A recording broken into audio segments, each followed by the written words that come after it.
Dr. Bertinelli. I'm directing these comments to you because you, of course, are the director of the NIH, but I could also direct them to each member of this distinguished panel. Let me state a few things that I think most fair-minded people would agree are facts. The National Institutes of Health, or more to the point, the men and women there, are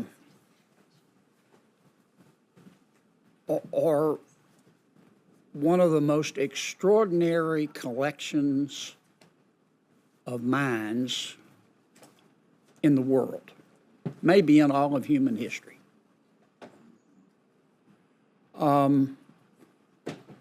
Your work, their work, has saved billions of lives.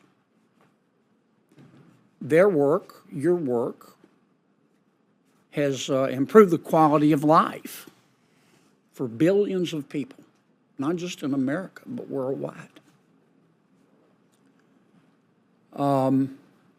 Additional fact, the National Institutes of Health is part of, at least in America, but I think the world as well, is part of the institution of public health.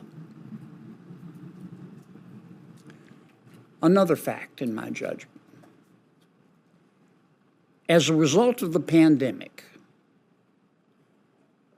the institution of public health, at least in America, and I think in some respects throughout the world, has been tarnished. And that's dangerous. That's very dangerous for America, for the world, if we have another public health crisis. I don't care to partake in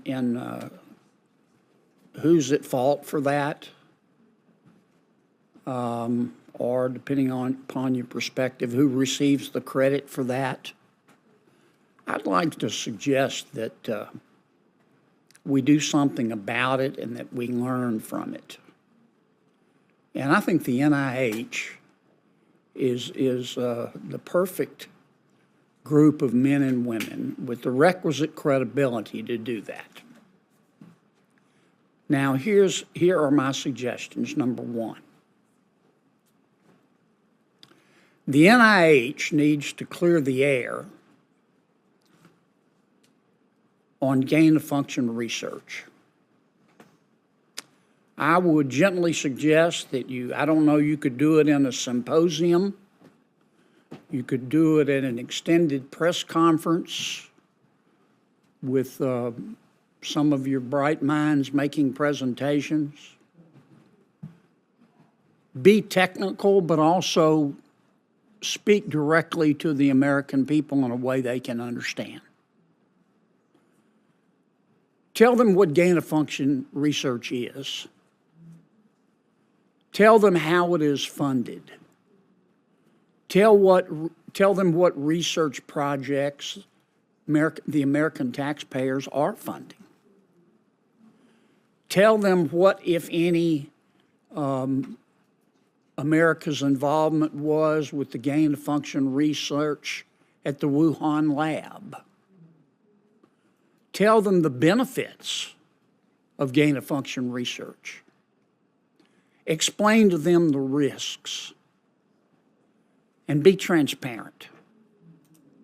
That needs to be done. And I think the NIH could lead it. Number two, at a different symposium or extended press conference, I would like to see the NIH take the lead in speaking to the world and to the American people about what we learned from the pandemic. What did we get right? What did we get wrong? Here's why we got it wrong. Here's why we got it right. Here's how we saved lives. Here's how we could have saved more lives if we'd known then what we know now. The American people, they don't read Aristotle every day, but they're too busy earning a living, but they get it. You know, hindsight is wonderful. I think if you would consider doing those two things, we could remove some of the tarnish on the institution of public health in America. And I'll conclude with this point. I know there are risks here.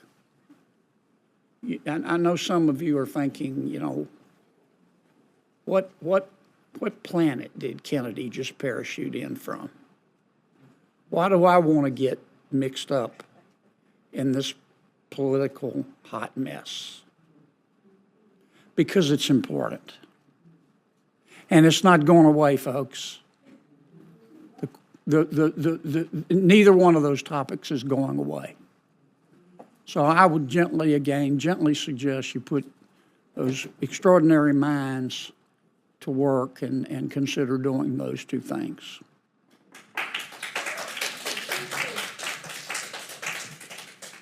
So on behalf of all of us, thank you very much, Senator.